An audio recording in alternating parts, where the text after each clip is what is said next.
So what do you think on Yeah, that? I mean, Ready Player One kind of exhibits a little bit of that, but also it's a bit apocalyptic, like in the sense that it's just deepening the social divide and so on.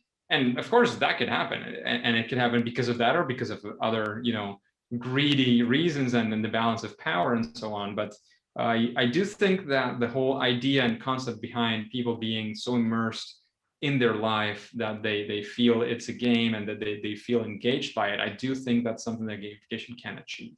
Hmm. And that could be, again, in the workplace, but it could be in education and your experience as a learner. It could also be your experience as a customer as well. So it's from the workplace towards their customers, and that involves marketing, that involves a customer experience.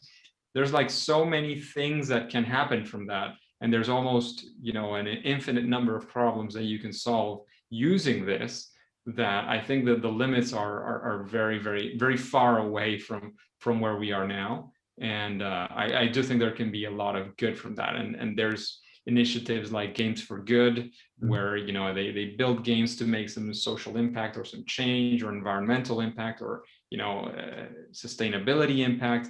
There's a lot of that. In fact, I recently interviewed a couple of professors from Germany who had what they called the sustainability games. And the idea was that students were engaged in that activity of creating a game that was helping one of the sustainability or teach one of the sustainability goals of the UN. So, I mean, there's so much, like the universe is so vast with these things. And I do think that there is, I talk a lot about it in education, engagement crisis in education. People are not engaged, not interested, not there. But that it's not only in education. This happens in the workplace. This happens in family life. This happens, in social life. There's so many places where this is happening. And there's people. One of my listeners I talk a lot to. She does sort of gameful project management and gameful activities for your or self gamification, I think is how she calls it. Like there's like so many sprouting ideas and things that you could use gamification for on yourself, even, that I think the possibilities are almost endless.